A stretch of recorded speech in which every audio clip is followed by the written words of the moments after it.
eu preciso do teu amor, perdão e graça.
Deus Todo-Poderoso, obrigado, Senhor, por este dia que o Senhor nos fez. Nós nos alegramos nele, Pai, porque a tua graça está sobre nós. A tua palavra diz que as tuas misericórdias se renovam a cada manhã. E nós temos confirmado isso, temos visto e provado que o Senhor verdadeiramente é muito bom. A tua palavra diz: provai e vede que o Senhor é bom. Abençoa a aula das crianças, que o teu Espírito Santo, Pai, venha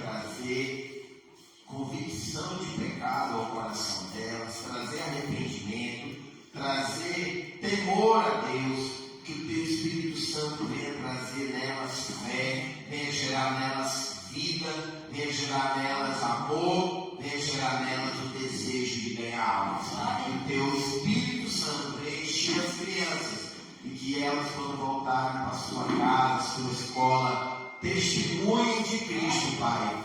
Que o Senhor também esteja conosco aqui nesta aula, que venha ser uma aula edificante, que o Senhor venha nos edificar, nos exortar, nos consolar, venha nos trazer esperança, Pai, para que tenhamos, em nome de Jesus, alegria e salvação e levemos a salvação a muitos outros que também estão precisando.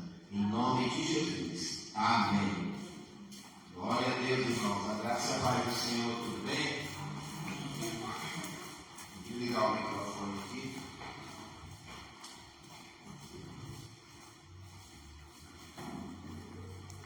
Então, hoje nós vamos fazer uma lição que fala sobre os livros da Bíblia, né? Fala sobre a Bíblia em geral, mas trazendo um apanhado sobre os livros da Bíblia.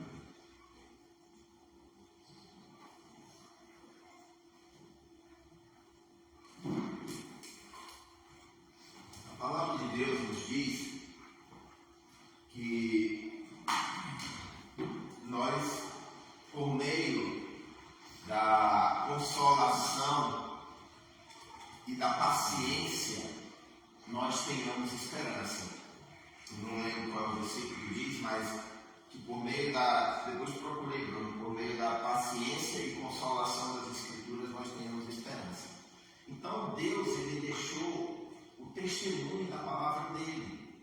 Isso aqui, a Bíblia, ela começou lá com Moisés. Antes de Moisés já havia a palavra de Deus, mas ela não era escrita, ela era transmitida verbalmente.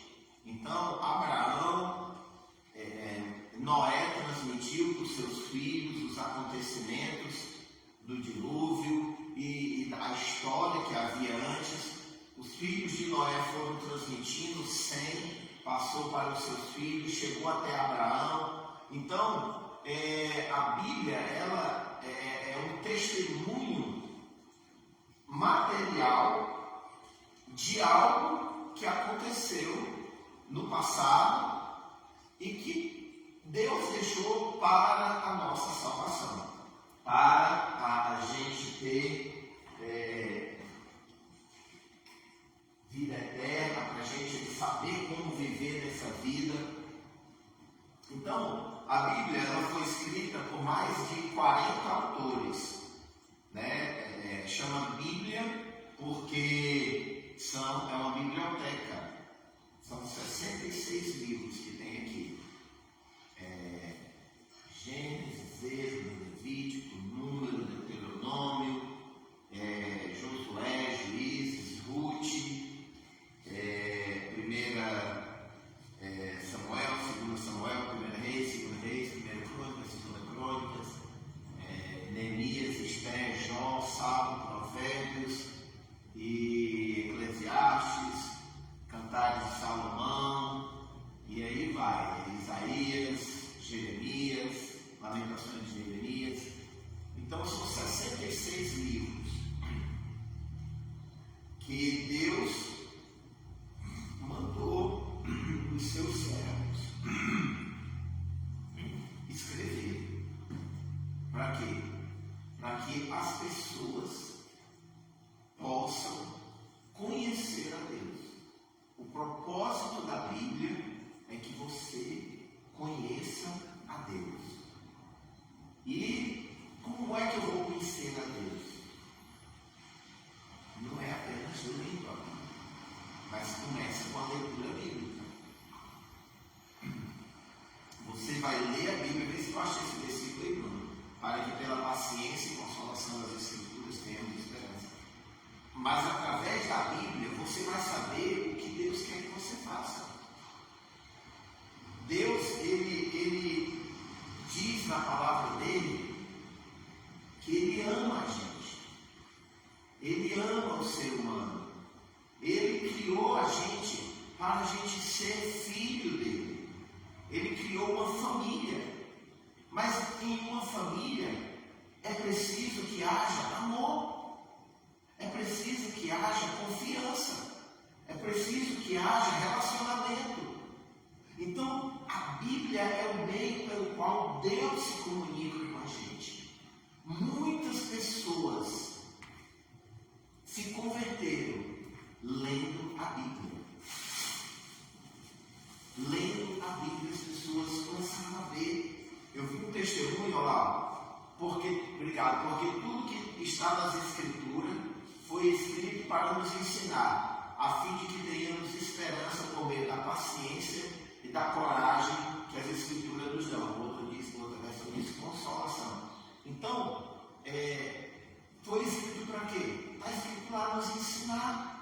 Nos ensinar o quê? O caminho, a vida, como Deus quer que a gente viva. Para quê? Para que a gente tenha esperança. Esperança de quê? De vida eterna. Esperança de dias melhores. Esperança de ser curado quem tem algum problema de saúde. Esperança de restaurar a sua família. Quem porventura está com algum problema essa noite. A Gina acordou com um pesadelo, ela teve um pesadelo muito ruim. Ela falou, não me pede para contar, que eu não quero contar, mas ela ficou muito abalada. A gente comeu um caldo ontem à noite e tinha um feijão, né? E eu peguei o feijão e eu espremei o feijão na peneira, que se comer o feijão sem espremer, aí demora mais a digerir.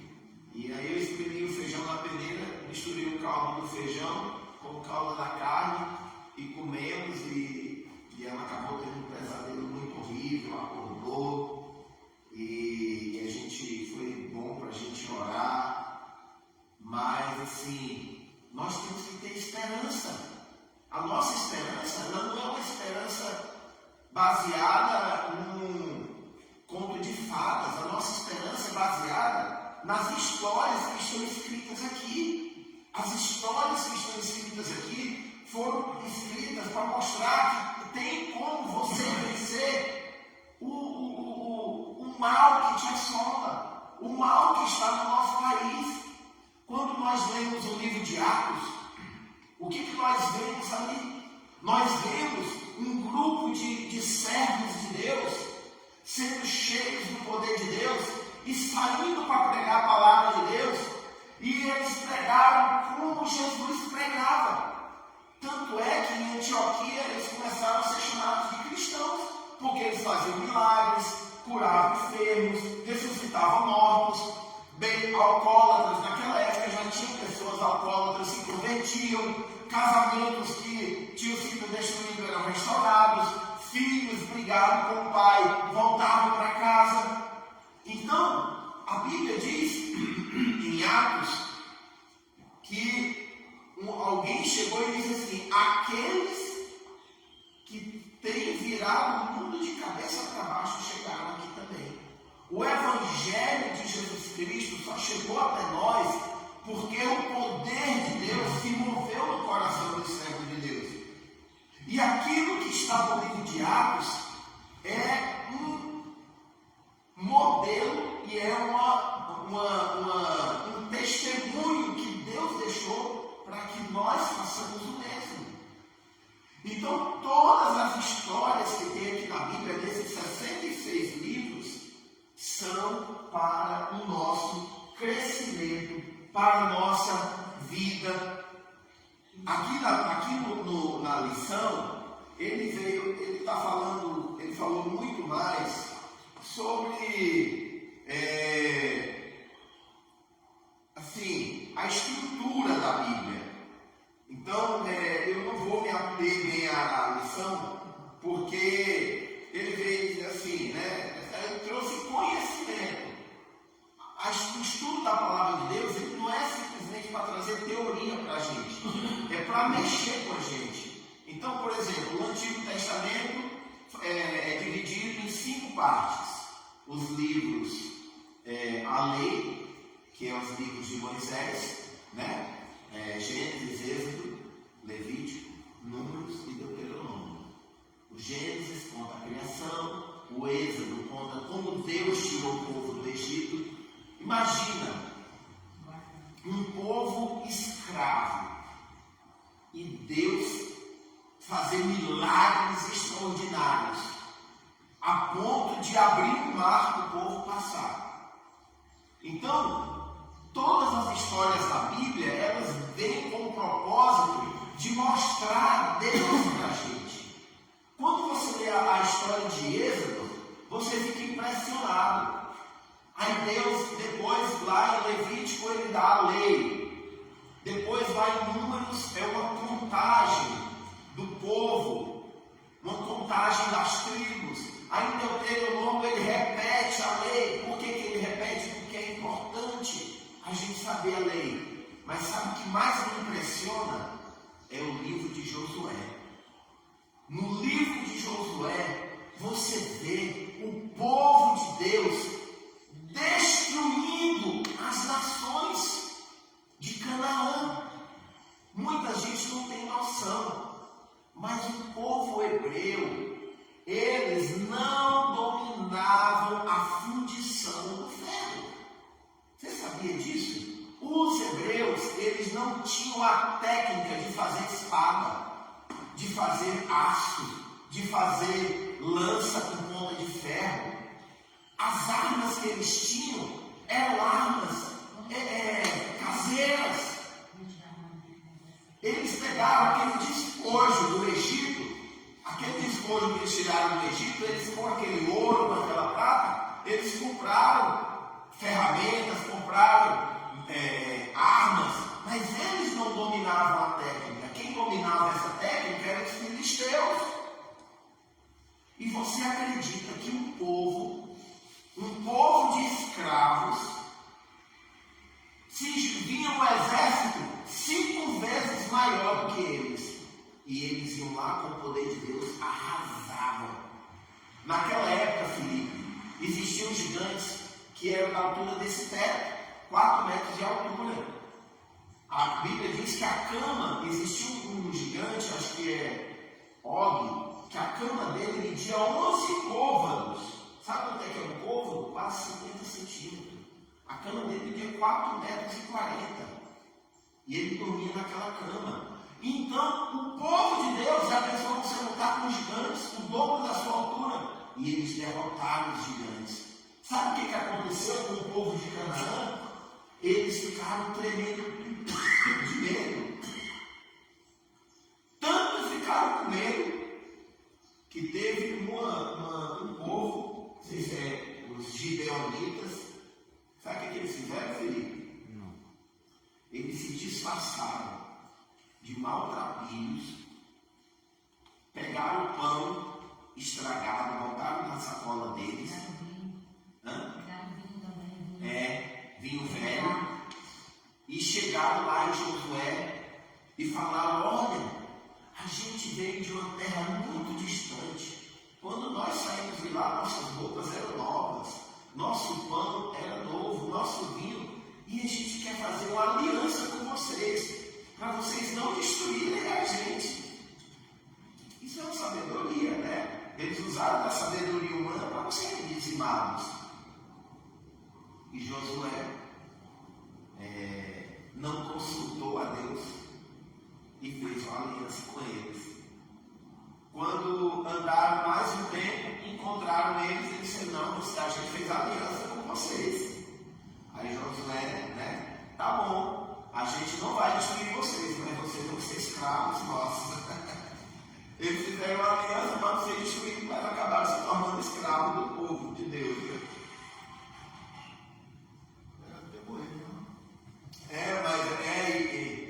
Mas tinha um ano do jubileu também, né? Que com 50 anos, 50 e 50 anos, os escravos eram libertos. E aí o que acontece? Então esses livros, a lei, ela conta a história do povo hebreu quando foi criado. O povo hebreu, ele nasceu com Abraão. Abraão, alguns não sabem, mas Abraão viveu até os 60 anos da vida de Abraão. Sabe quem era vivo ainda? Sabe quem morreu quando Abraão tinha 60 anos? Noé. Noé e Abraão foram contemporâneos durante 60 anos.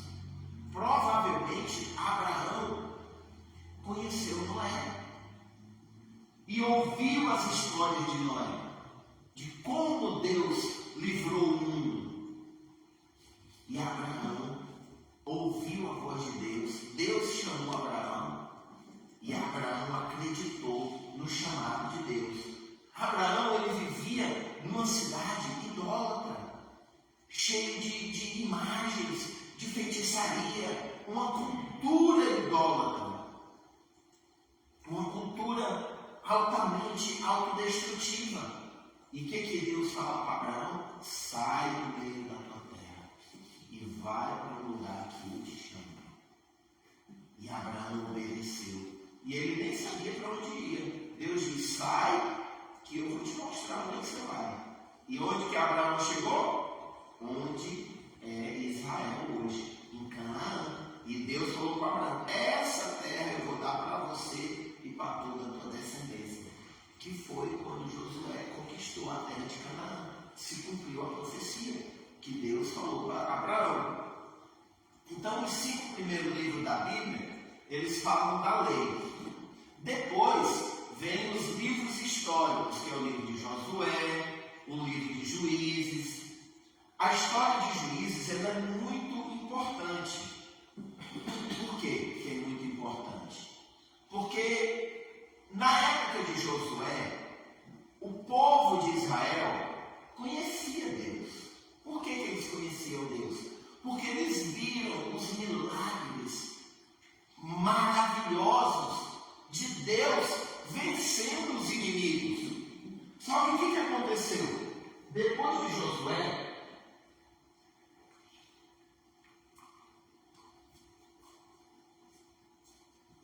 Josué, cresceu uma nova geração.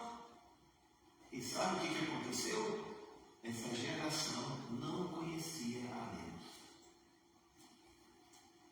Essa geração de Josué morreu.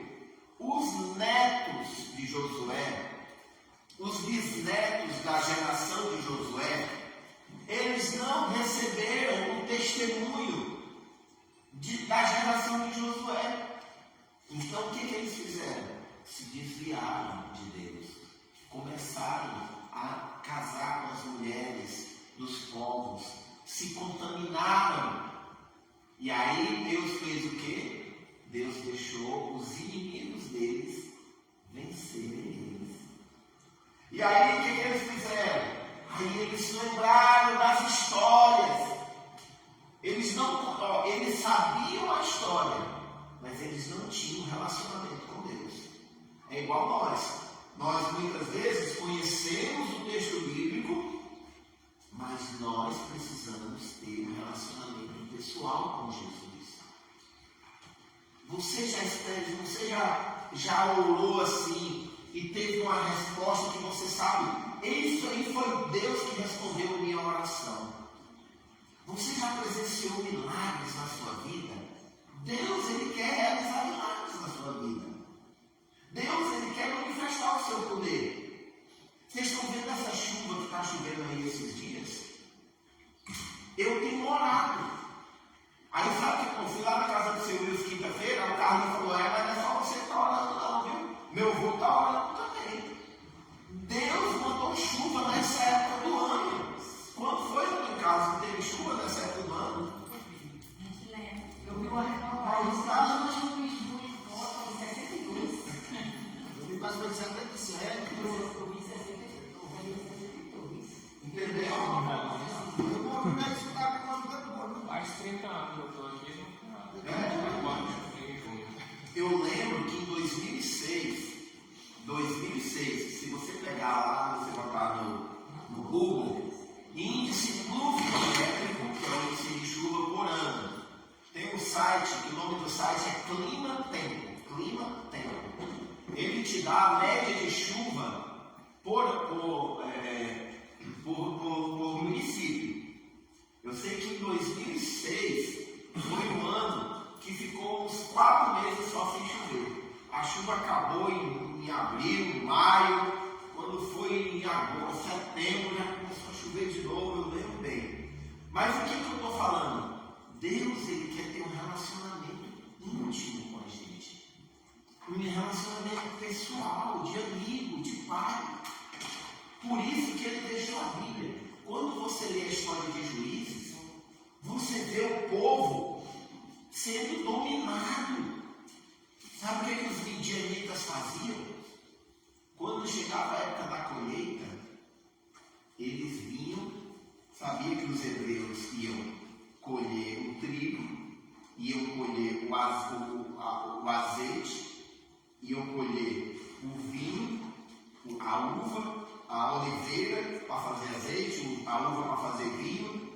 Eles chegavam e levavam aquele exército, chegavam em cada município, bancavam e levavam tudo, levava ovelha, levava gado, levava trigo.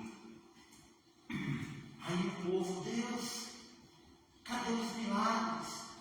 Aí eles começavam a orar ao Deus verdadeiro, Deus de Josué, Deus de Abraão, Deus de Moisés. Aquela história, meus irmãos,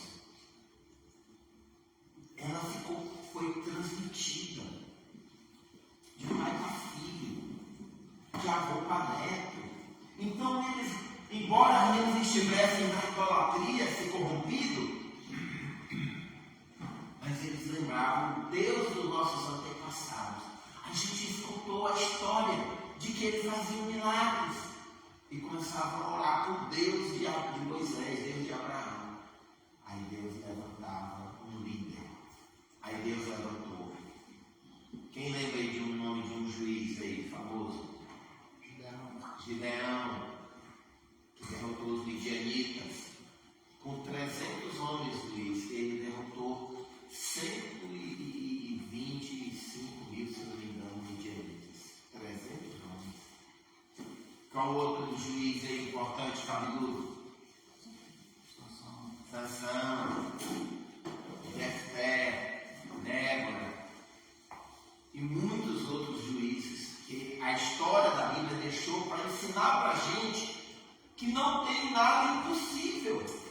Aí depois, nos livros históricos, entram os livros de Reis, de Samuel. Quem escreveu o livro de Samuel? Alguém sabe? Alguém tem alguma ideia? O próprio Samuel. Samuel escreveu o livro de Samuel. E aí depois ele conta a história de Samuel e conta a história de Davi. A história de Samuel é uma história linda. Uma mãe que não podia ter filhos. E o marido dela tinha 2 mulheres. E a que tinha filhos, a Penina, ficava zombando de Ana. E Ana sendo humilhada. Ana sendo rejeitada. E ela se entristecia profundamente. Alguém quiser pegar mais água lá? Água natural, por favor, tá? Sem ser gelada. E o que Ana fez? Ana ora. Glória a Deus. Ana faz um voto para Deus. Ana diz: Senhor, eu não aguento mais ser humilhada. Eu não aguento mais. Me dá filho, senão eu vou morrer. Imagina todo dia a outra mulher do teu marido te humilhando, os filhos dela rindo de você, zombando de você. Se tu me der um filho, Deus, eu vou te devolver ele para ele te servir. Glória a Deus. E Samuel vem, e Samuel não, Eli, que era o sumo sacerdote, vê ela chorando, quebrantada, e acusa ela de estar bêbada, cedo da manhã. Mulher, essa hora da manhã tu já está bêbada. Olha como ele é um homem carnal.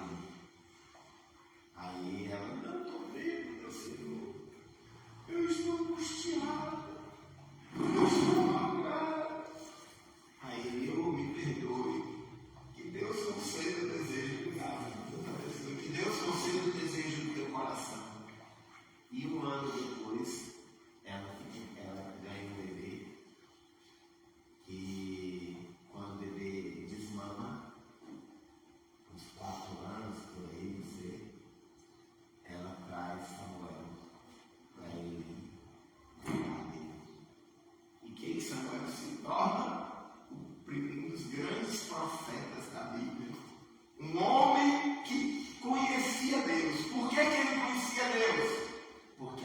dele conhecia a Deus. A mãe de Samuel, ela viu que o Deus de Israel é real. Glória. Porque durante muitos anos ela tentou ter filho e ela não conseguia.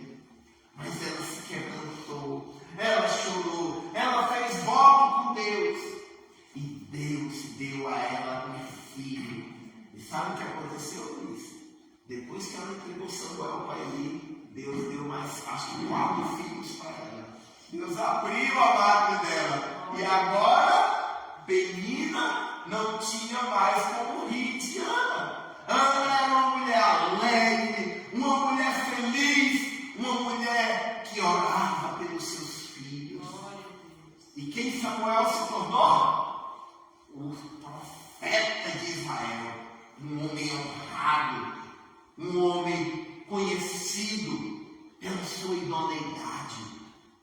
O homem que ungiu o rei Saul, o homem que ungiu o rei Davi. Sabe o que Samuel diz? Bota aí, por favor, 1 Samuel 12, 26, se não me engano. Olha como Samuel conhecia Deus, meus irmãos. E para que isso está escrito na Bíblia? 26. Veio o versículo que diz: longe de mim pecar contra o versículo 16. Longe de mim pecar contra o Senhor, deixando de orar por vós. Bota aí no Google: longe de mim pecar contra o Senhor. Então Samuel considerava pecado não orar pelo povo dele. Será que nós temos orado pelo Brasil? Pela salvação do Brasil? Muitos oram para Deus transformar o Brasil num lugar bom. Mas 12, 23. Obrigado. Quanto a mim, não deixarei de orar por vocês, pois do contrário estaria pecando contra o Senhor. E eu lhes ensinarei o caminho bom e direito. Nós, como servos de Jesus, a Bíblia diz que nós somos sacerdotes reais. O papel do sacerdote é interceder, não só pela sua família. Lembra da história de Jó, meus irmãos? Tudo que está aqui é para ensinar. Jó, a Bíblia diz que ele constantemente, Jane, orava pelos filhos. Ele tinha 10 filhos, 7 homens e 3 mulheres. E diz que de vez em quando os filhos de Jó faziam festas e convidavam os irmãos. E a Bíblia diz que eles convidavam as irmãs para a festa. E Jó, o que Jó fazia? Depois que tinha as festas, ele se levantava de madrugada para oferecer sacrifícios, para orar pelos seus filhos, para pedir para Deus perdoar os pecados que talvez os filhos deles tenham cometido. Mas Deus não ouviu a oração de Jó. Por que ele não ouviu, irmão? Como é que você está dizendo isso? Os 10 filhos de Jó morreram. Um dia eles estavam numa festa, a casa caiu, todos os filhos dele morreram. Quando que Jó começou a ouvir? Quando que Deus começou a ouvir a oração de Jó? Alguém lembra? No capítulo 42? Botei Jó 42.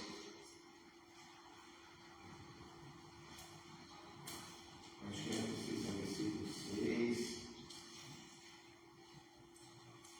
Porque se tiver com a Bíblia aí, pode abrir.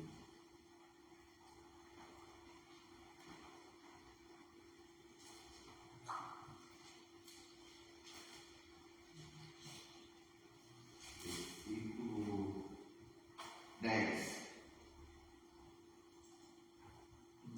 Depois que Jó acabou de orar pelos seus 3 amigos, o Senhor fez com que ele ficasse rico de novo e lhe deu em novo tudo que tinha tido antes. Aqui na minha versão, bota na corrigida fiel, por favor.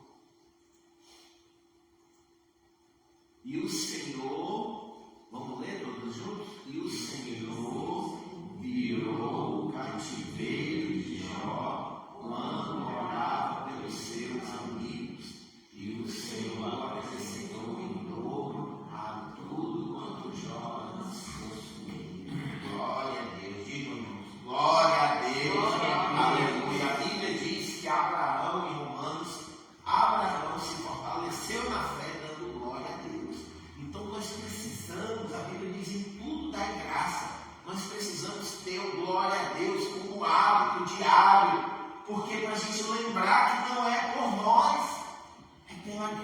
dele. Então o que está ensinando aqui? Que nós temos que orar pelos amigos.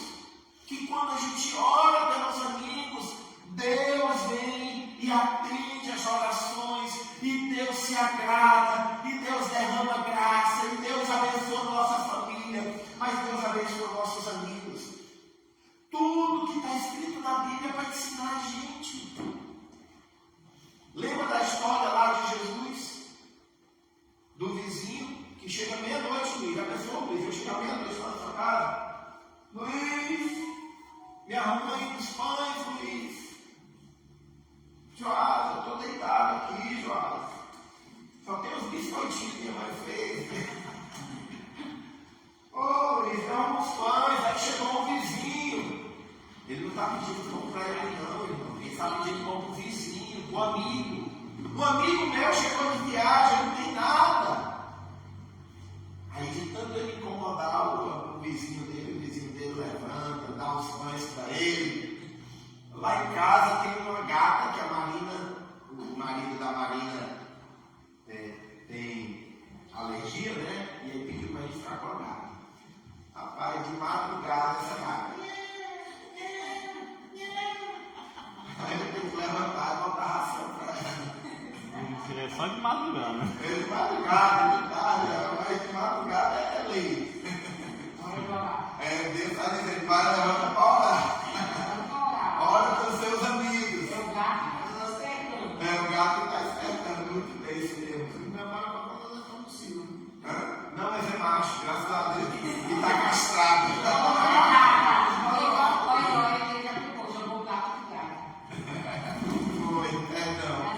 É um gato. Aí também castrado. Então, meus irmãos, nós precisamos ler a Bíblia. Essa, sabe qual é a oração que Deus ouve? Tem uma oração que Deus não deixa de ouvir. É quando você ora pelos outros. Quando você ora com amor, mas não é para Deus castigar, você ora para Deus abençoar. Ora para Deus transformar. Ora para Deus salvar essa comunidade.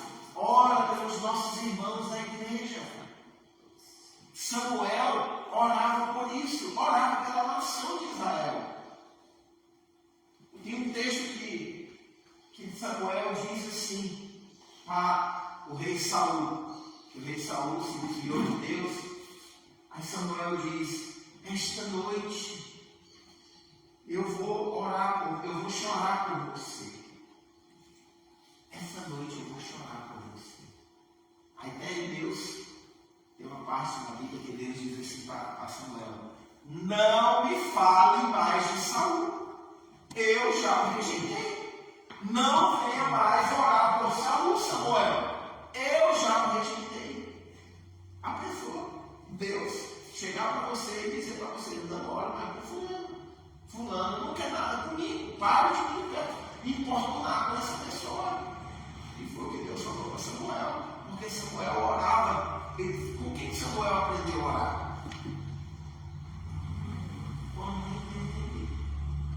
Ele sabia que orar resolve problemas. E a mãe dele ensinou isso para ele. E ele aprendeu. Tanto é que Deus mandou ele ungir o rei Davi. Então, meus irmãos, tudo que tem na Bíblia, as histórias da Bíblia, aí tem 1 Crônicas, que é o detalhamento do livro de Samuel, conta a história de Davi. Né? Aí, quando começa o livro de Reis, vai começar a contar a história dos reis. Depois de Davi, quem foi que foi rei depois de Davi? Alguém lembra? Salomão. Depois de Salomão, alguém lembra? Roboão, filho de Salomão. E olha que história interessante, meus irmãos. Roboão, ele era jovem e ele foi a ser rei. Ao invés de fazer como Salomão, pedir conselho para Deus, para quem foi pedir conselho? Os amigos, os faristas. Você sabe que o cara que é príncipe, né? Os amigos dele é tudo da gandaia, tudo é farrista. E é do diabo para amigos, não é, Jonas? Falsos amigos. Falsos amigos. Aí um povo tem que ler a Bíblia para a gente aprender. Quando Salomão era rei, foi a época que Israel mais prosperou. Salomão foi o precursor do direito diplomático. Salomão fazia acordos diplomáticos com os outros países. No palácio de Salomão, os mordomos, as empregadas tinham uniforme. O palácio de Salomão era algo suntuoso. Nações vinham estudar com Salomão, pessoal. A rainha de Sabá viajou de longe para ouvir a sabedoria de Salomão. E os impostos eram muito para manter. Vocês sabem essas. Eu gostaria que a nossa igreja fosse uma igreja, e vai ser em nome de Jesus, que tem milhares, milhões de congregações pelo mundo todo. Em nome de Jesus, amém? Amém. Só que isso tem custo. Uma igreja como Sara Nossa Terra, uma igreja como a Assembleia de Deus do Santos Malafaia, uma igreja como a do R.R. Flávio, uma igreja como a Universal, tem custos. Uma hora de televisão é muito caro. Então, o reino de Salomão tinha muitos impostos. Quando Salomão morreu, o que os líderes, os anciãos fizeram? Falaram com Roboão: alivia a nossa carga de impostos, porque está muito pesado para nós. Aí Roboão foi perguntar para os amigos dele. Os amigos dele disseram para Roboão: você vai dizer para os líderes de Israel que o seu dedo mindinho é mais grosso do que os lombos do seu pai.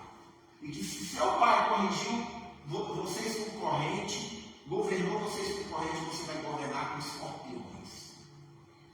E Roboão foi consultar os anciãos, os conselheiros de Salomão.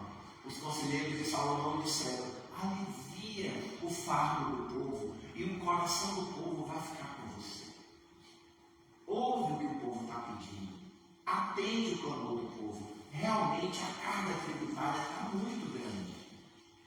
Aí Roboão preferiu seguir o conselho dos amigos. Com isso, o povo de Israel se dividiu. 11 tribos seguiram Jeroboão, montaram o reino de Israel no norte, e Judá e a meia tribo de Efraim, se eu não me engano, montaram, ficaram sendo o povo de Judá, onde havia Jerusalém. Então, o reino de Israel se dividiu em dois. Por quê? O Roboão não teve a sabedoria de aliviar os impostos. E aí Jeroboão, para o povo não ir em Jerusalém adorar, porque Jeroboão pensou assim: a gente se dividiu, mas o templo é em Jerusalém, é lá em Judá. E todo ano o povo vai lá adorar, então eles vão acabar voltando para Judá. O que Jeroboão fez? Criou um culto lá em Samaria. Lá onde havia lá o tabernáculo, na época de Samuel, ele criou um culto lá, um ídolo lá, e o povo começou de Israel foi o primeiro a se corromper para a idolatria. Então as histórias bíblicas são para a gente aprender, para a gente reconhecer os nossos erros. Aí os livros históricos, aí vem o livro de crônicas, primeira e segunda crônicas, que continua contando, né, as histórias dos reis. E aí, meus irmãos, vem os livros de Neemias, Esdras, Esther, que na verdade, prestem atenção, os livros de Neemias, Esdras, Esther, não eram para estar onde eles estão na Bíblia. Esses livros eram para ser os últimos livros do Antigo Testamento. Porque o livro de Esdras e Neemias, ele acontece quando o povo volta do cativeiro babilônico. Lá em Jeremias, o povo, ele se corrompe, não só em Jeremias, em Salomão já começou a corrupção do povo de Israel.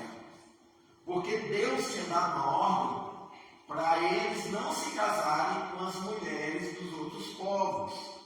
Por quê? Porque os outros povos não tinham temor a Deus, eles adoravam ídolos.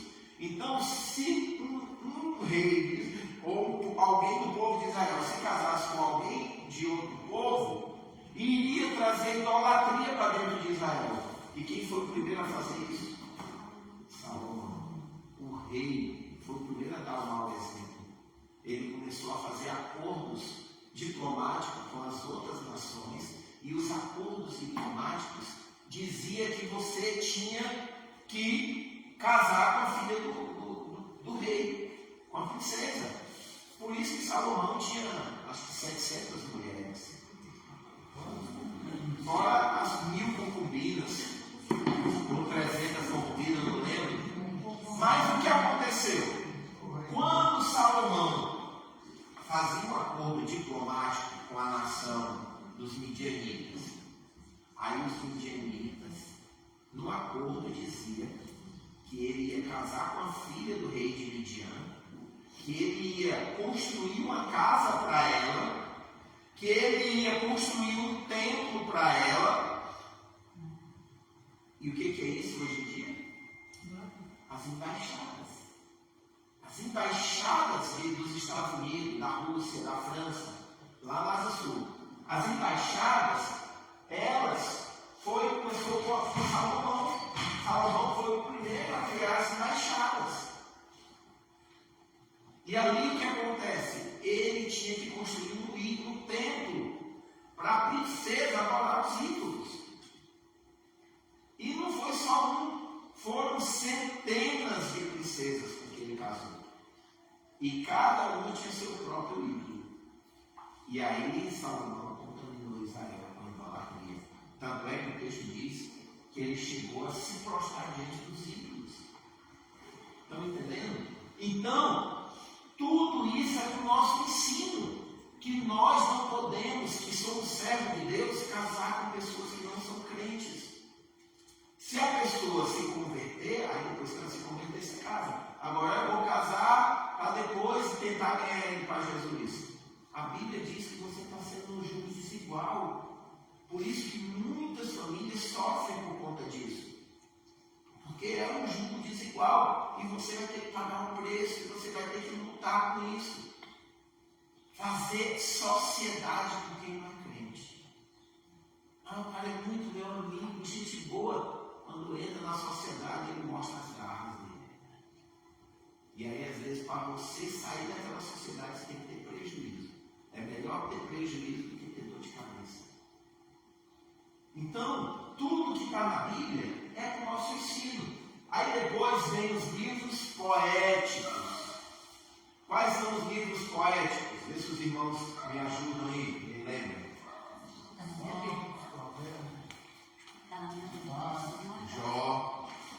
Jó também é poético. Então, esses livros poéticos, o livro de Salmos, quem não sabe, o livro de Salmos, ele é, o livro de Jó também é considerado poético. O livro de Salmos, ele é o inário do povo judeu. A maioria dos salmos quem escreveu foi Davi. Mas também, olha que história interessante. Quem que já ouviu falar de Corá na Bíblia? Alguém sabe quem foi Corá? No Antigo Testamento?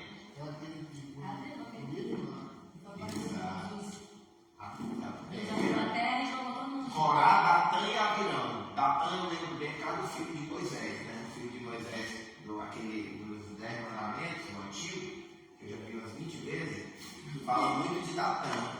20, é sério. E ele 3 horas e 40 minutos de filme. Tem lá isso com Datã, né? Então, Datã, Corá e Abirão se rebelaram contra Moisés. E qual foi o resultado? A terra se abriu e eles caíram vivos no inferno. Só que os filhos de Corá não concordaram com Corá. E Deus honrou os filhos de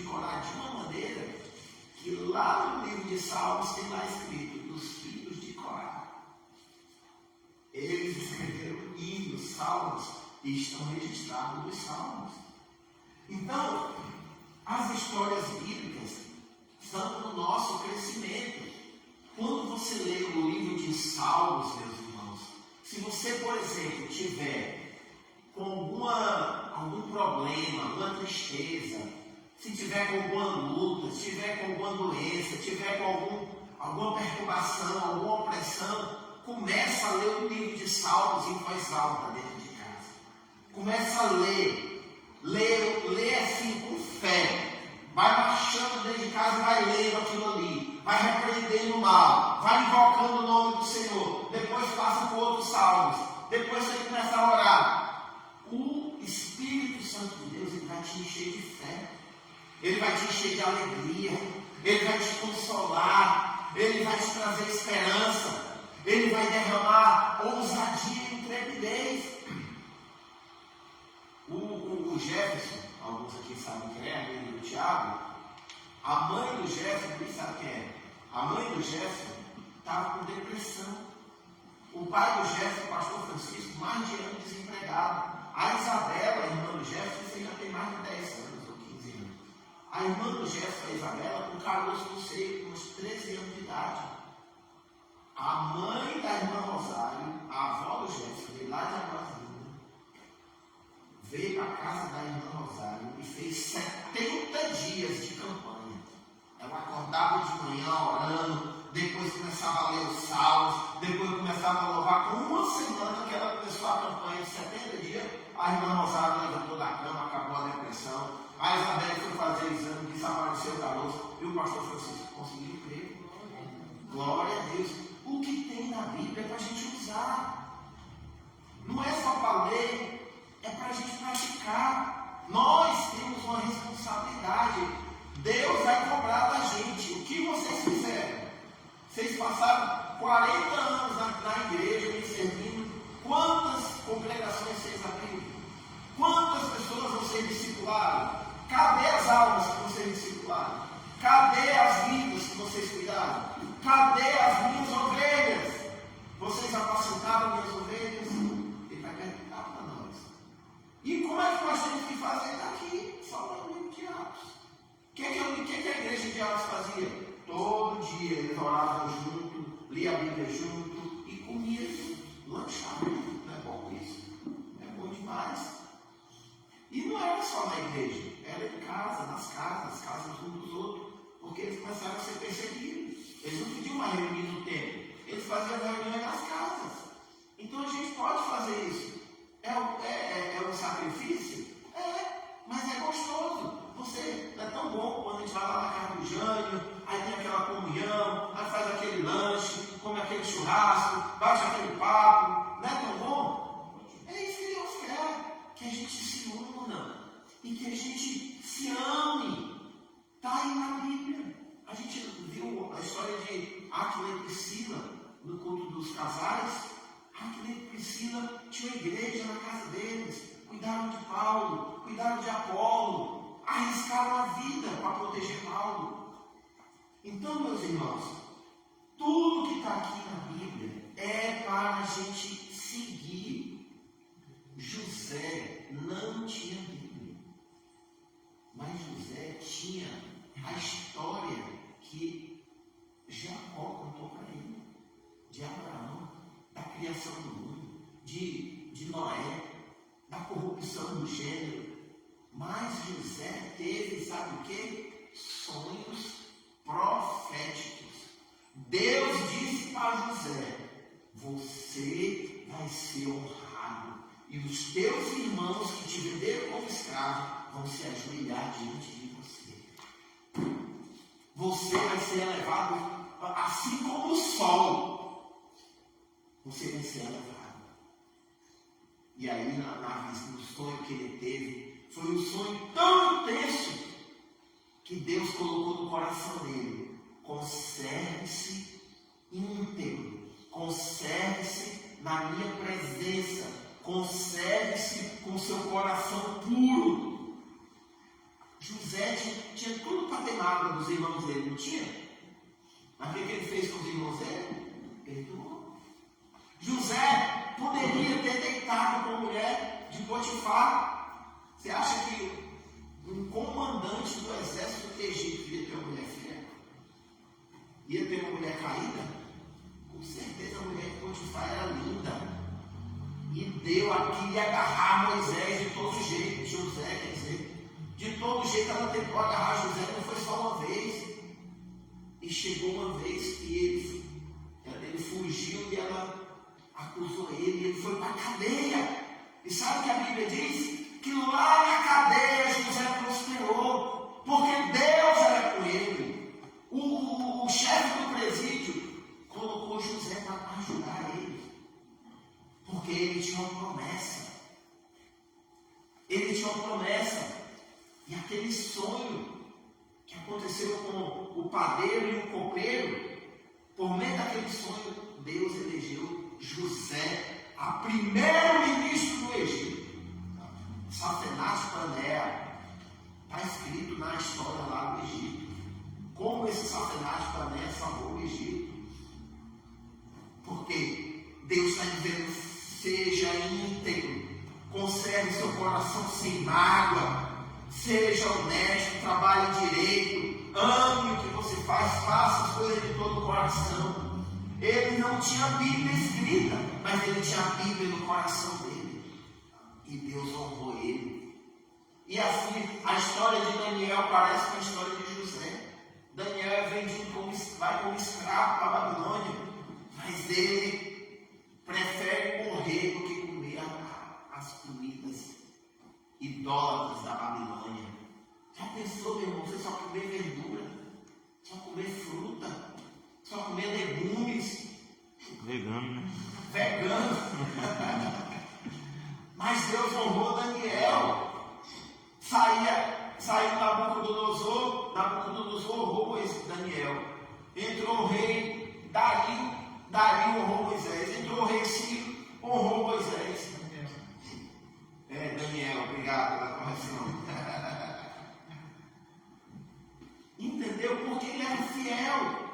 Então as histórias que tem na Bíblia são do nosso ensino. Aí vem os livros, os livros poéticos, que Salmos, Provérbios, Jó, Cantares, Eclesiastes. Os livros poéticos, eles trazem muita riqueza para o nosso espírito. Ensinam como adorar a Deus. Eu não sabia, meus irmãos, foi num retiro. Eu pensava que louvar e adorar a Deus era tudo a mesma coisa. Aí a pessoa lá no retiro já era grande.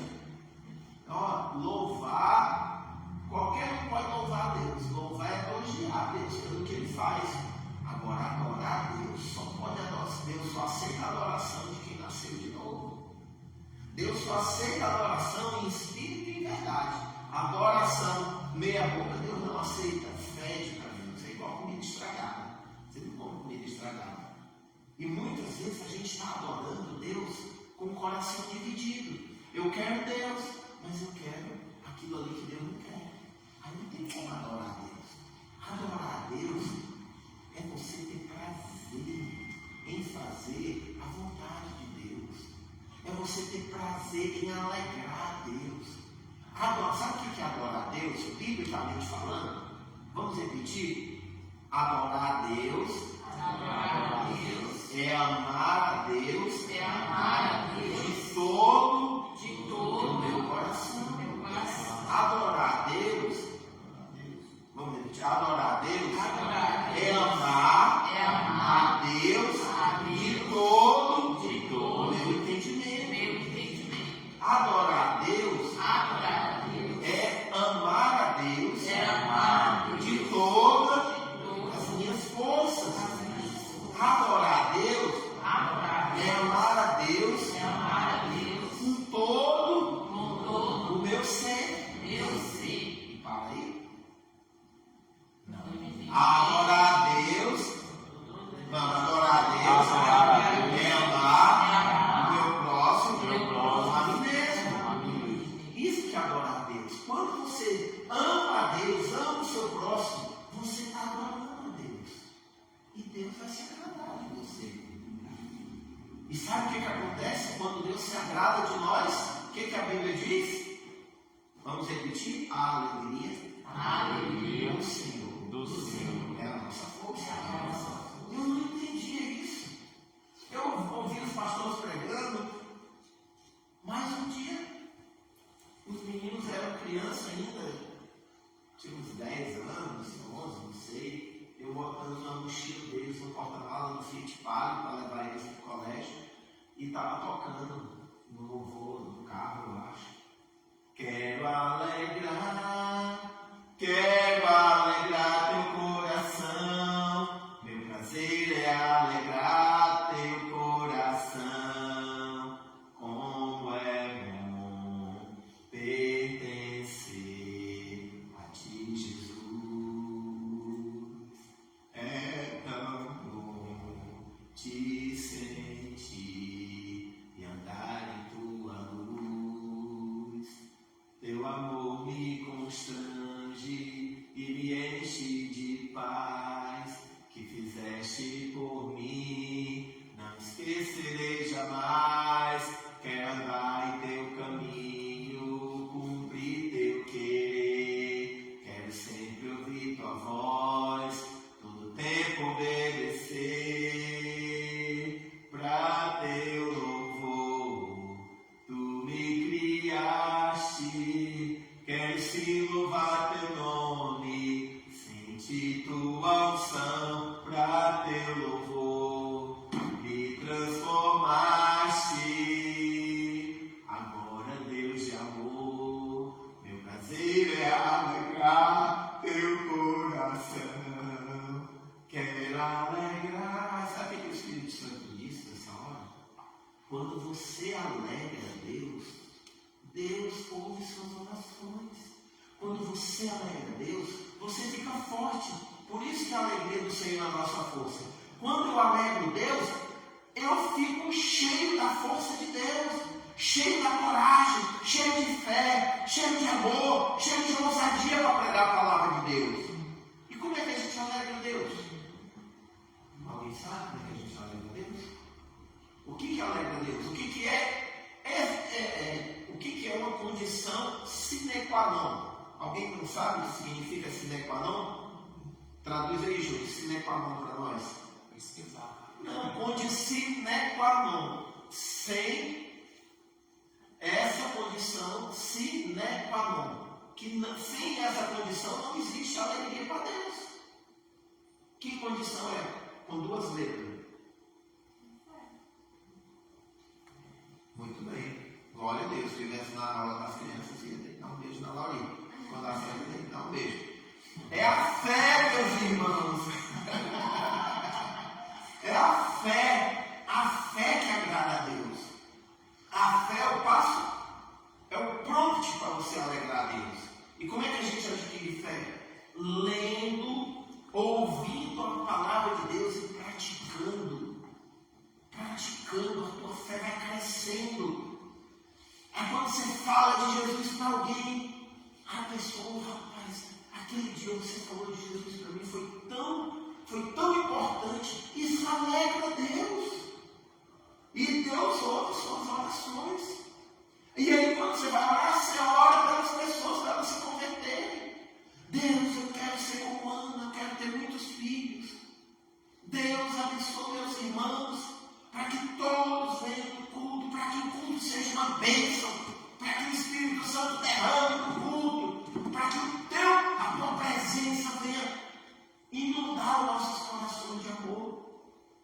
Aí você começa a orar pela sua igreja, aí você começa a orar pelos seus irmãos, aí você ora pelo Heitor, aí você ora pela Lara, aí você ora pelo Samuel, Daniel, Isaac, aí você ora pelas crianças, aí você ora pela Sofia, aí você ora pelo Mateus, pelo Lucas, pelo Augusto Ezequiel, pela Manuela, pela Marina.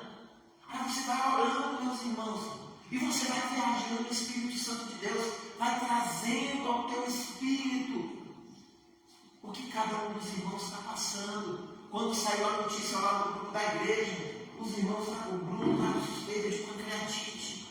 Eu não aceito isso, Deus. não aceito ele passar pelo que a gente passou, Senhor. Em nome de Jesus. Quando você vê o pedido quando alguém bota um pedido de oração no grupo da igreja, é porque é importante, irmão. Você não pode se fazer de conta que não leu aquilo. Deus vai cobrar. Você leu e não intercedeu. É um pecado. É falta de amor. É falta de misericórdia. O que custa?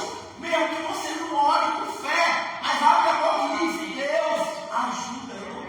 Eu não estou sentindo o que ele está sentindo. Mas ele louco, é o que ele está precisando. Ajuda. Vai lá, Deus. Age. E Deus ouve, irmãos. Deus ouve. Bota aí no Hebreus 11. Que fala assim, ó, em Hebreus 11.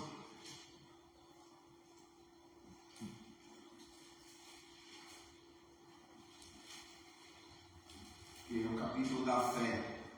Acho que é o versículo 6. Ora, sem fé ninguém pode agradar a Deus.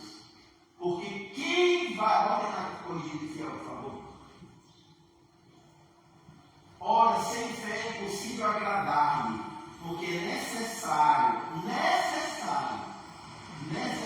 que aquele que se aproxime de Deus, primeiro que é necessário crer que ele existe. Isso é necessário, crer que ele existe. Mas acreditar também que ele abençoa quem busca. Ele não está dizendo que ele abençoa quem é santo. Ele não está dizendo que ele abençoa quem é bom. Ele não está dizendo que ele abençoa quem se corrigiu. Deixa eu perguntar aqui. Quando Jesus curou as pessoas na rua, lembra quando Jesus saiu curando o Bartimeu, a mulher com fluxo de sangue, o aleijado que desceu? Era desse jeito, né? Você me aceita na sua vida? Não. Você se arrepende dos seus pecados? Não. Agora eu vou te curar. É isso que Jesus fazia? Não. Jesus curava e depois a pessoa curada, o Espírito de Deus constrangia ela e ela, eu tenho que seguir Jesus. Glória a Deus. Eu tenho que ser grato. Isso é muito bom. Meu irmão, você já viu alguém leproso? Quem aqui já viu alguém leproso? Meus irmãos, a lepra é deplorável. O nariz da pessoa cai, a orelha da pessoa cai, o dedo da pessoa cai, a ponta do cotovelo cai, o couro. A pessoa era toda desfigurada. Já pensou aquelas pessoas e foram curadas? Glória. Que coisa maravilhosa, glória a Deus. Então, as histórias que você tem na Bíblia, aí vem os livros proféticos. O que os livros proféticos dizem? Arrependam-se. Os livros proféticos é a história. Elias, Isaías, começou com Samuel, mas Moisés também era profeta. Não começou com Samuel, mas Samuel era um profeta. Elias, Eliseu, o que eles mandavam? O povo, arrependam-se, arrependam. O que Jesus diz hoje, que é o Evangelho hoje? Arrependam-se, creiam em Cristo e se arrependam. É a mesma mensagem do Antigo Testamento, é arrependimento. Voltem-se para Deus, ame o seu próximo. Isaías 58, o povo estava jejuando, indo para a igreja, e Deus, esse jejum para mim é um lixo que vocês fazem. Vocês jejuam, mas vocês jejuam para querer ser mais santo do que o outro. Vocês jejuam, mas oprimem os seus funcionários. Vocês jejuam, mas vocês maltratam as pessoas que trabalham para vocês. Vocês não amam o seu próximo. Aí ele diz lá, o jejum que eu quero é que você se compadeça daquele que é a tua carne. Que você receba em casa os pobres desabrigados. Que você reparta o teu pão com o faminto. Que você ajude aquele que precisa. Esse é o jejum que eu quero. Aí ele completa, se você jejuar como eu estou mandando, você vai só dizer, Deus, eu vou dizer, estou aqui. Glória a Deus. A tua luz vai brilhar nas trevas. E sabe o que mais? ser conhecidos como restauradores da nação. A tua geração vai ser uma geração de pessoas que servem a Deus, que ajudam a nação. O que Deus quer de nós, irmãos? A Bíblia é um livro de amor, do amor de Deus por nós. E o que Ele manda? Que a gente se ame uns aos outros. Aí vem os livros proféticos lá de Zacarias, de Daniel. Vocês sabiam que Apocalipse tem no Antigo Testamento? É o livro de Zacarias, é o livro de Daniel, o livro de Salmos. Muita gente não sabe disso. Salmos capítulo 2. Sabe o que diz lá em Salmos capítulo 2? Os povos se juntaram contra o meu ungido. As nações a uma se juntaram contra o meu ungido. Sabe quando vai acontecer isso, meus irmãos? Lá depois do milênio. Depois do milênio. Salmo 2 é depois do milênio. Quando Jesus está reinando e os povos se reúnem.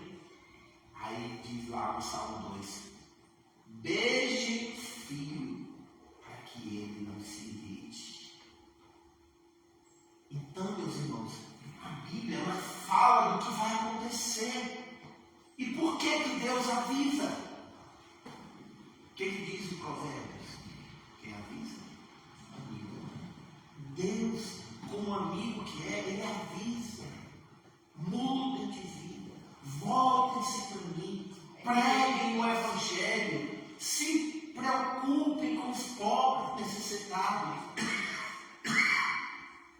E eu vou ouvir vocês. E eu vou curar vocês. E eu vou restaurar a vida de vocês. Glória a Deus. Aí você lê lá, meus irmãos, quanta coisa horrível você lê lá nos livros proféticos de Ezequias, de Isaías. Eu vou falar, meus irmãos, porque está na Bíblia. Você talvez não saiba disso, mas está na Bíblia. As mulheres, lá está escrito que as mulheres eram como a jumenta no cio. Ele compara aquelas mulheres daquela época com as jumentas no cio. Sabe disso? Bota aí na Bíblia, no Google, Bíblia jumenta no cio, você vai ver. Que elas queriam os homens do Egito, por causa que os órgãos sexuais deles eram grandes. Sabe isso? Isso na Bíblia. Meus irmãos, cada coisa tétrica, a ponto de uma mulher combinar com a outra, porque a fome era horrível. Um povo, o rei da Babilônia cercou Jerusalém. Mais de ano, ninguém entrava, ninguém saía. Aí a mulher estava grávida. Aí ela combinou: o teu filho vai morrer mesmo, então a gente come ele. E amanhã a gente come o meu. Aí elas comeram o que nasceu. Aí na hora de comer o do outro, ela não vai comer meu filho, não. Aí elas foram falar com o rei: rei, ela foi injusta porque não deixou de comer o filho. Olha que nível. Olha o nível que estava o povo. E Deus registrou tudo, irmãos. Para a gente, sabe o que diz lá no livro de Provérbios? A gente tem que ler Bíblia, irmãos, e entrar na Bíblia. A Bíblia diz lá no livro de Provérbios que a tua mulher seja para ti somente e não para os estranhos contigo. Lá em Provérbios 4. Porque existem pessoas que se comprazem em compartilhar a sua esposa com outros homens. Isso é comum hoje em dia, se vocês não sabem disso. E a Bíblia já tratava desse assunto há mais de 2000 anos atrás. Então, os livros proféticos são Deus chamando o povo ao arrependimento. E o que Deus? Qual é a mensagem de Cristo? Arrependa-se. Qual é a mensagem aqui nas cartas de Paulo, no Novo Testamento? É para a gente se voltar para o amor de Deus, aceitar Cristo. O que é aceitar Cristo? É crer que Ele é o Messias mas é a gente se arrepender dos nossos pecados. É a gente viver como Jesus viveu. Ver que história linda a história de Paulo. Paulo matava, prendia. Mas Paulo se tornou um pregador da palavra de Deus. Qual a diferença de nós para Paulo? Nenhuma. Qual a diferença de nós para Elias? O texto de, acho que é Tiago, diz que Elias era sujeito aos mesmos sentimentos que nós. Sabe o que Deus está procurando? Pessoas que intercedam pela nossa nação, pela nossa comunidade. Ezequiel 22:30. Procurei alguém que ficasse na brecha, mas ninguém achei. Deus está procurando um Daniel. Leia Daniel 9. Daniel 9, leia de joelhos. Daniel 9, ora pelo seu país. O país de Daniel estava escravo na Babilônia. 70 anos como escravo. Depois de ser escravo no Egito, voltou a ser escravo na Babilônia.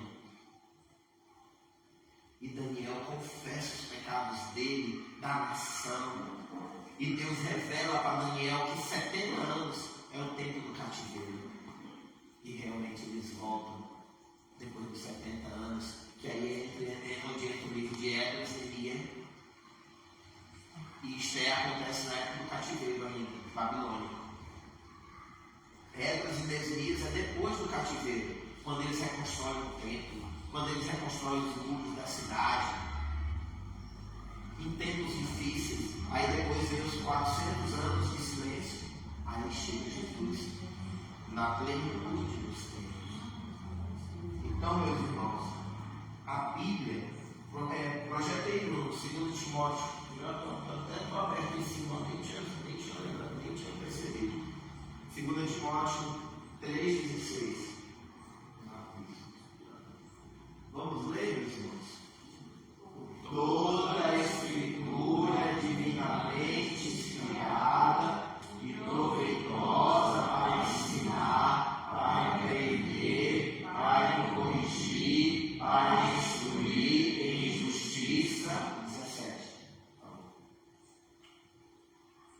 Para que o homem de Deus seja perfeito e perfeitamente instruído para toda boa obra. Então, aí está a finalidade, o propósito da palavra de Deus é ensinar, repreender, corrigir, instruir em justiça, para que nós, quando fala homem e mulher, meus irmãos, a gente seja perfeito, perfeitamente instruído para toda boa obra. Essa balela de que não é possível ser perfeito, isso é mentira. Se não for possível ser perfeito, então Jesus não foi perfeito. Porque Jesus era homem igual a você. E a Bíblia diz que ele foi tentado em tudo e não pecou. Qual é o vínculo da perfeição? O amor. Quando a gente se ama, e esse amor não vem de nós, vem de Cristo, vem do Espírito Santo, a gente está perfeito. E como é que eu vou alimentar essa perfeição? Em comunhão com aquele que é perfeito, com Jesus, me enchendo da palavra de Deus. Eu tenho certeza que o irmão Júnior não peca o tempo todo, que o irmão Antônio Carlos, que a irmã Josi, que vocês não ficam pecando o tempo todo pensando em pornografia, o tempo todo xingando, o tempo todo. Isso é mentira. Acontece, pode acontecer? Pode. Mas quem é nascido de novo não fica o tempo todo pensando em coisa ruim, fica todo o tempo todo pensando em Jesus, pensando em como ganhar almas. Projetei no Hebreus 4.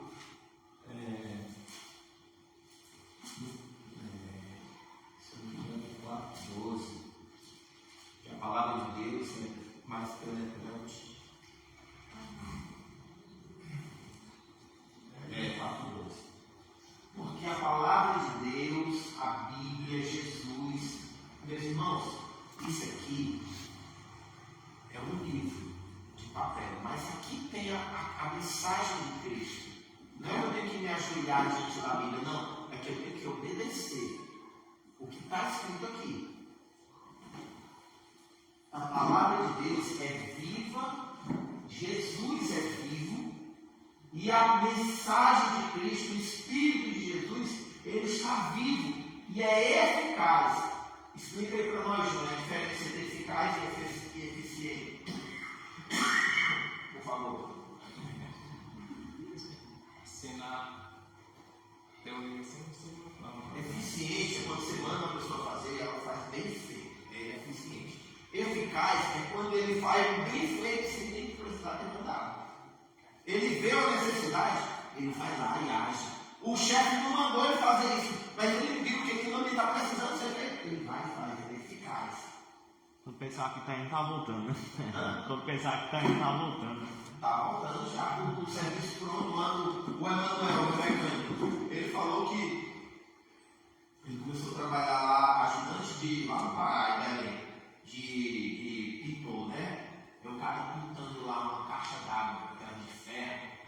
Aí quando o cara ia pedir uma coisa, ele, mas como é que você sabe que eu queria? Não, eu já percebi que você queria dar aqui no negócio. Eficaz. A palavra de Deus é viva e eficaz e mais penetrante do que espada de dois gumes. Que a espada penetra no corpo, né?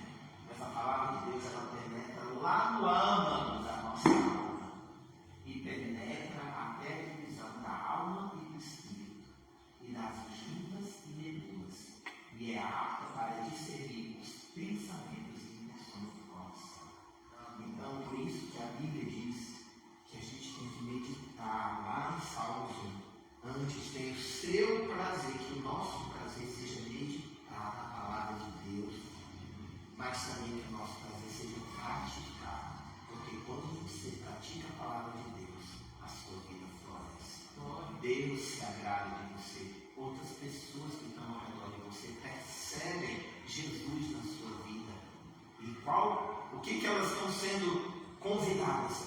Segue Jesus. Vem para Jesus. Olha aí como é que a vida está comigo. Olha como é a vida está tal. Olha como é que é a vida do mundo. Segue Jesus. Vem cuidar os testemunhos lindos que a Josi conta ali do trabalho dela. Vocês acham que os colegas dela lá não ficam escutando ela pregar para o pessoal? Se ela falou que estava que o homem fez ela perder a paciência, eles escutaram, é claro que eles escutam ela pregando. Ela está pregando não é só para os atendentes, não é só para o pessoal que ela atende, é para os colegas também. Pregando com a atitude dela. Então, meus irmãos, que a gente mergulhe na palavra de Deus. Porque a palavra de Deus ela vai produzir em nós uma transformação. E nós vamos ser com Jesus, vamos ser perfeitos. Nós já somos santos, porque o Espírito Santo habita em nós. Nós éramos, aprenda isso, irmão, nós éramos pecadores quando a gente não tinha Jesus. Nós não somos mais pecadores, nós somos santos. A Bíblia chama a gente de santo. Leia o Novo Testamento. Aos santos e amados que estão na cidade. Aos santos e não aos pecadores que estão na cidade, aos santos e amados. Entenda, você é santo. Então viva como santo, em comunhão com o santo dos santos, que é Jesus. E você não vai pecar, você não vai mentir, você vai ser perfeito. E a tua vida, Deus vai olhar do céu e vai dizer, olha lá, o meu servo Luiz Felipe. Como ele é como o Felipe da Bíblia. Oh, e os anjos de Deus vão se alegrar com a sua vida. E Deus vai ser exaltado. E vida, vem cá. A gente falou de você hoje. Do Moisés da Bíblia, mas não de você. Vem, Moisés. Vamos orar, vamos encerrar aqui para a gente orar. Aí, ó, futuro jogador da seleção brasileira. Vamos orar, vamos ficar de joelho. Vamos aproveitar para a gente ficar de joelho. A gente quase não ajoelha, vamos ficar de joelho para orar para você. Senhor Jesus, obrigado, porque o Senhor nos deu um presente extraordinário, indescritivelmente maravilhoso, que é a tua palavra.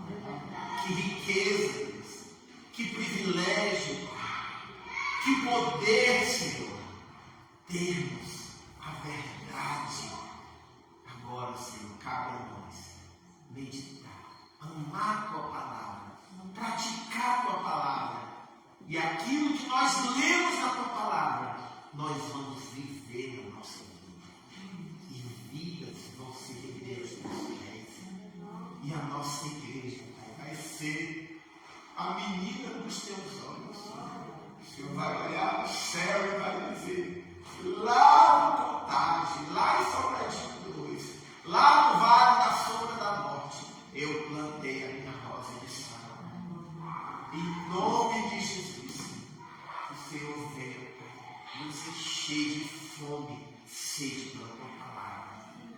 E que, através das nossas vidas, o nome do Senhor Jesus Cristo seja glorificado em toda a terra.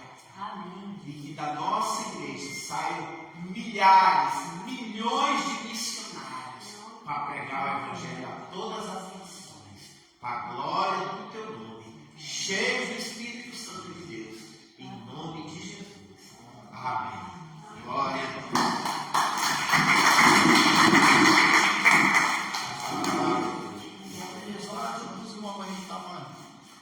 Uma geral de tomate que está bem nomeado.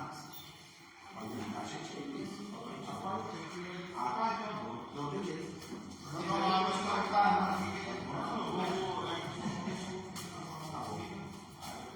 Olha o Rani. Você tá aí com aqueles caras do tipo. Graças a Deus. Galera da Jovem Guarda, vai tomar. Da Lamborghini. E a irmã disse que ele conquistou ela com uma lambreta, uma pode ficar ela em Manaus, atrás do homem e tal. Eita, senhor. Eu digo, rapaz, naquele tempo o cara que tinha uma motinha era rico, não é não?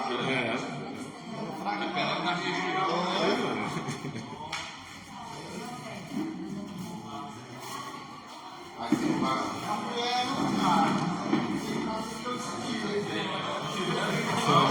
O amor não consegue ligar. Dá pra ir lá? Perdão, Lucas. Oi? Dá pra ir lá agora? As crianças? Não consigo oferecer.